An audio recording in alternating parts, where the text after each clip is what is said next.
नमस्कार बच्चों, आज हम कक्षा 6 पाठ 4 हार की जीत पाठ की पूरी व्याख्या सरल भाषा में पढ़ेंगे। तो बच्चों, आपको ये वीडियो पूरा अंत तक देखना है। तो सबसे पहले हम लेखक का परिचय पढ़ लेते हैं। लेखक से परिचय। ये कहानी हिंदी की प्रसिद्ध कहानियों में से एक है और इसे हिंदी के प्रसिद्ध लेखक सुदर्शन जी ने लिखा है। सुदर्शन जी का वास्तविक नाम बद्रीनाथ भट्ट था। उन्होंने पहली कहानी तब लिखी जब ये आप ही की तरह छठी कक्षा में पढ़ते थे। सुदर्शन जी ने कहानियों के अतिरिक्त कविताएं, लेख, नाटक और उपन्यास भी लिखे। इसके अलावा उन्होंने अनेक फिल्मों और पटकथा और गीत भी लिखे। तो आइए बच्चों, अब इनकी एक और कहानी पढ़ते हैं। हार की जीत। माँ को अपने बेटे और किसान को अपने लहलहाते खेत देखकर जो आनंद आता है, वही आनंद बाबा भारती को अपना घोड़ा देखकर आता था। तो बच्चों, बाबा भारती के पास एक ऐसा घोड़ा था जिसे देखकर वो बहुत प्रसन्न होते थे और उनको आनंद आता था। भगवत भजन से जो समय बचता वह घोड़े को अर्पण हो जाता। वो भगवत भजन करते थे। पूजा पाठ के अलावा जब उनके पास टाइम होता था तो वो पूरा समय अपने घोड़े को देते थे। वह घोड़ा बहुत सुंदर था, बलवान था और उसके जोड़ का घोड़ा सारे इलाके में ना था। जोड़ का घोड़ा मतलब उसके जैसा सुंदर और बलवान और कोई घोड़ा पूरे इलाके में नहीं था।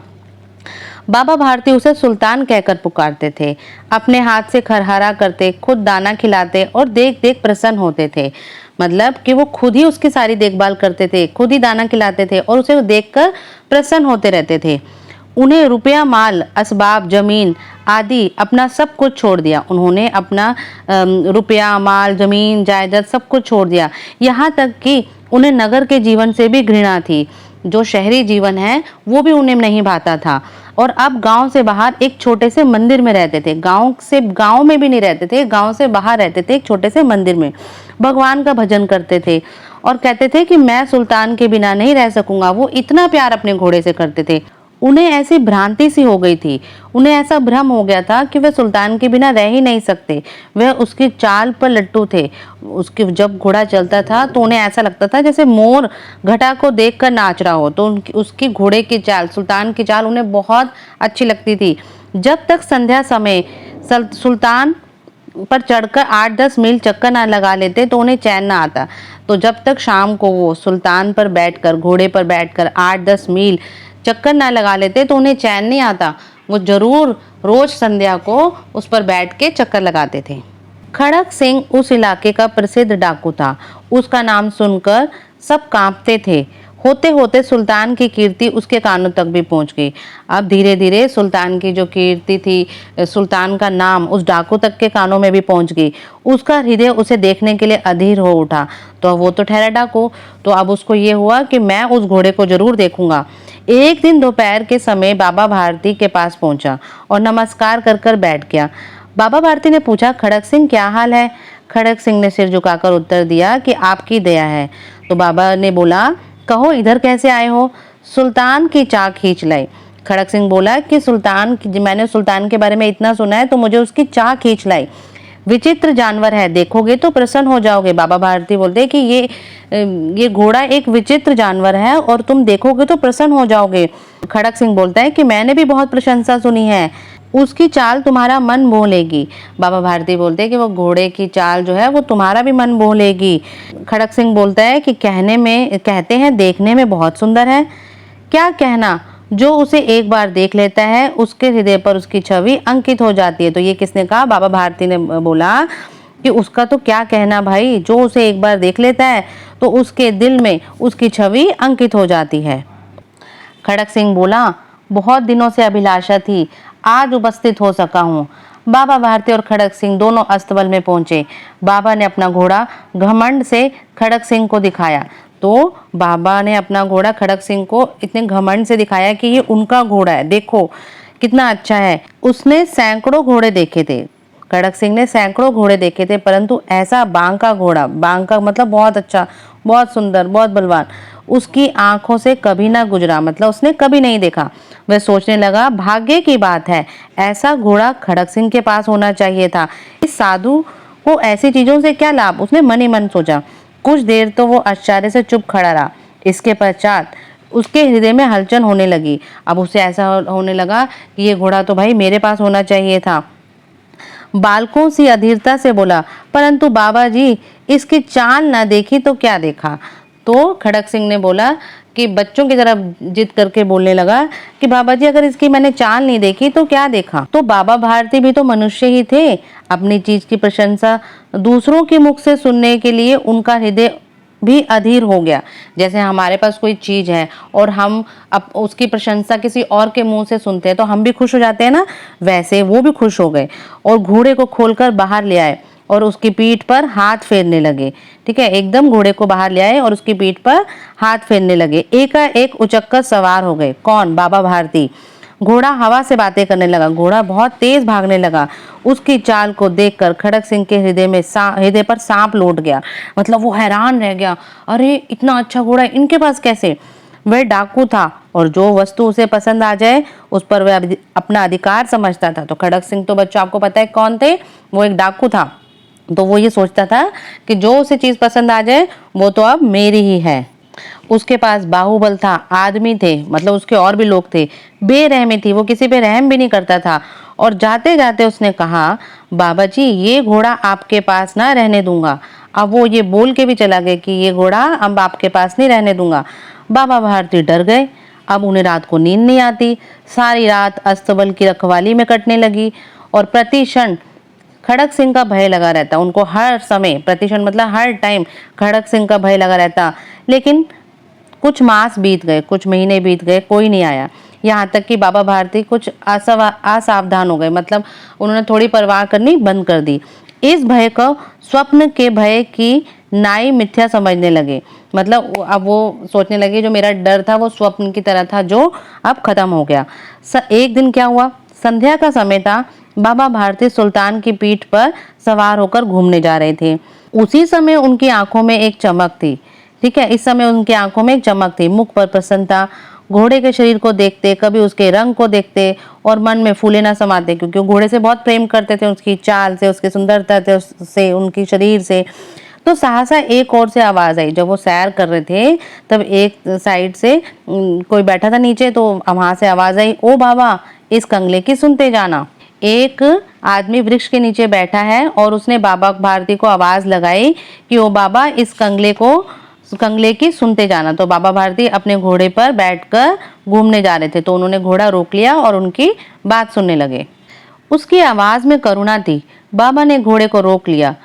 एक अपाहिज वृक्ष की छाया में पड़ा कराह रहा था, मतलब जैसे उसे कोई तकलीफ हो। तो बाबा भारती ने पूछा, तुम्हें क्या कष्ट है? अपाहिज ने हाथ जोड़कर कहा, बाबा मैं दुखियारा हूँ, मुझ पर दया करो। रामावाला यहाँ से 3 मील दूर है, मतलब 3 किलोमीटर है, मुझे वहां जाना है। घोड़े पर चढ़ा लो तो परमात्मा तुम्हारा भला करेगा। तो वो क्या चाहता था कि घोड़े पर बैठना चाहता था। तो बाबा भारती पूछते हैं वहां तुम्हारा कौन है? तो दुर्गा दत्त वैद्य का नाम आपने सुना होगा, मैं उनका सौतेला भाई हूँ। तो उसने कोई बहाना मारा ऐसे। बाबा भारती ने घोड़े से उतरकर अपाहिज को घोड़े पर सवार किया और स्वयं उसकी लगाम पकड़कर धीरे धीरे चलने लगे। बाबा भारती को लगा कि कोई अपाहिज है तो चलो उनकी मदद ही कर दूं। तो उसने उसको घोड़े पर बिठा दिया और उसकी लगाम को पकड़कर धीरे धीरे चलने लगे। सहसा उन्हें एक झटका सा लगा। अब ऐसा लगा कि एकदम किसने झटका मारा। लगाम हाथ से छूट गई। जो उसकी लगाम पकड़ी थी बाबा भारती ने, उनके हाथ से छूट गई।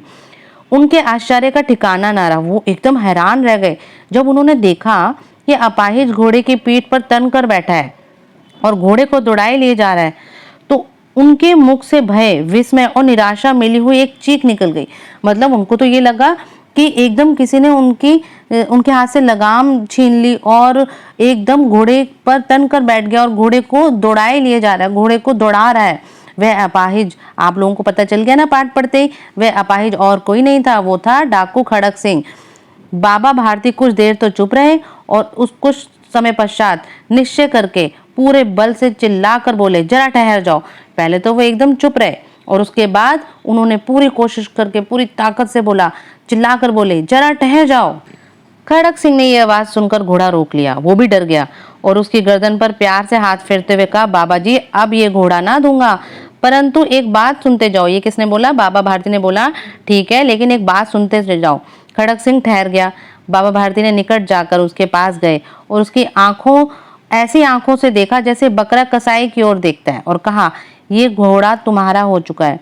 मैं तुम्हें इसे वापस करने के लिए नहीं कहूंगा, परंतु खड़क सिंह केवल एक प्रार्थना करता हूँ, इसे अस्वीकार ना करना, नहीं तो मेरा दिल टूट जाएगा। तो बाबा भारती ने खड़क सिंह को बोला कि ठीक है, मैं तुम्हें रोकता नहीं हूँ, ये घोड़ा तुम ले जाओ, लेकिन मैं तुमसे एक प्रार्थना करता हूँ, तो जो इसे अस्वीकार मत करना, नहीं तो उनका दिल टूट जाएगा।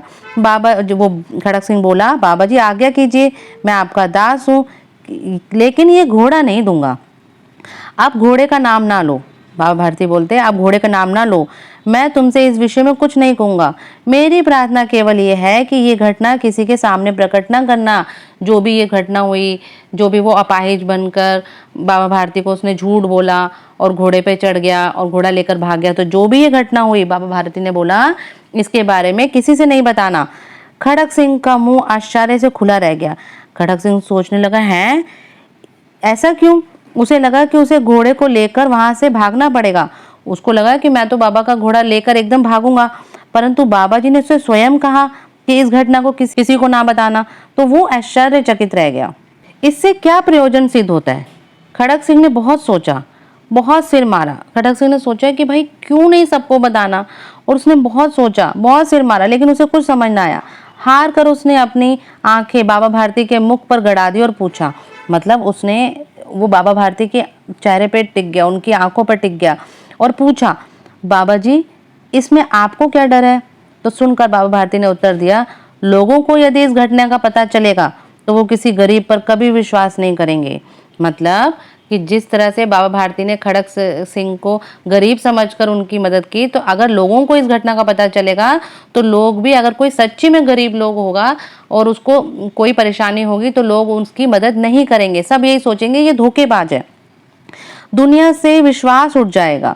वह कहते कहते सुल्तान की ओर से इस तरह मुख मोड़ लिया उन्होंने जैसे उसका कोई संबंध ही ना रहा हो। तो ये बोलते बोलते वो वहां से इस तरह से चले गए, मुंह मोड़ लिया उन्होंने घोड़े से कि जैसे वो उसको जानते ही नहीं है, कभी कोई संबंध ही नहीं था। बाबा भारती चले गए, परंतु उनके शब्द खड़क सिंह के कानों में उसी प्रकार गूंज रहे थे, सोचता था कैसे ऊंचे विचार है, कैसा पवित्र भाव है। उन्हें इस घोड़े से प्रेम था। इसे देखकर उनका मुख फूल की नाई खिल जाता था। मतलब फूल की नाई मतलब फूलों की तरह खिल जाता था, जिससे वो प्रेम करते थे और कहते थे कि मैं इसके बिना नहीं रह सकूंगा। इसके रखवाली में वो कई रात सोए नहीं। भजन भक्ति ना कर रखवाली करते रहे। मतलब भगवान की भक्ति भी उन्होंने कम कर दी, जिससे रखवाली भी करते रहे। लेकिन आज उनके मुख पर दुख की रेखा तक नहीं दिखाई पड़ी। उन्हें केवल ये ख्याल था कि कहीं लोग गरीबों पर विश्वास करना ना छोड़ दें।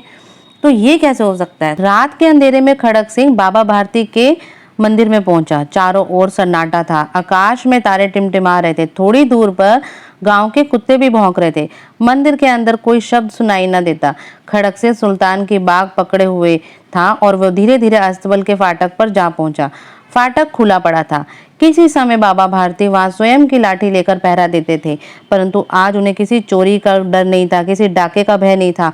खड़क सिंह ने आगे बढ़कर सुल्तान को उसके स्थान पर बांध दिया। जहां पे सुल्तान बंधा हुआ था वहीं पे उसको बांध दिया और बाहर निकलकर सावधानी से फाटक बंद कर दिया। इस समय उसकी आंखों में पश्चाताप के आंसू थे।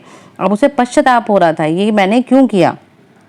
रात्रि का तीसरा पहर बीत चुका था। चौथा पहर आराम होते बाबा भारती अपनी कुटिया से बाहर निकलकर ठंडे जल से स्नान किया। इसके पश्चात इस प्रकार जैसे कोई स्वप्न चल रहा हो, उन्हें ऐसा लग रहा था जैसे कोई सपना हो। उनके पांव अस्तबल की ओर बढ़े। उनको ऐसा भ्रम हो रहा था कि अस्तबल में अभी भी घोड़ा है, परंतु फाटक पर पहुंचकर उनको अपनी भूल सी प्रतीत हुई। साथ ही घोर निराशा के साथ पांव को मन भर कर भारी बना लिया। मतलब उनको ऐसा लगा कि कभी यहाँ पे घोड़ा बंधा होता था। वे वहीं रुक गए। घोड़े ने अपने स्वामी के पांव की चाप को पहचान लिया और जोर से हिनहिनाया। अब बाबा भारती आश्चर्य और प्रसन्नता साथ दौड़ते हुए अंदर घुसे और अपने घोड़े को गले से लिपटकर इस प्रकार रोने लगे जैसे कोई पिता बहुत दिनों से बिछड़े हुए अपने पुत्र से मिल रहा हो। बार बार उसकी पीठ पर हाथ फेरते, बार बार उसके मुंह पर थपकियां देते और कहते, अब कोई गरीबों की सहायता से मुंह ना मोड़ेगा। थोड़ी देर बाद जब वह अस्तबल से बाहर निकले तो उनके आंखों से आंसू बह रहे थे और ये आंसू उसी भूमि पर गिर रहे थे। ठीक उसी जगह पर गिर रहे थे जहां जब बाहर निकलने के बाद खड़क सिंह वहां खड़ा होकर रो रहा था कि दोनों के आंसुओं का उस भूमि की मिट्टी पर परस्पर मेल हो गया। आशा करती हूँ आपको ये पाठ सरल भाषा में समझ आया होगा। तो कृपया करके मेरे चैनल को लाइक कीजिए और सब्सक्राइब कीजिए।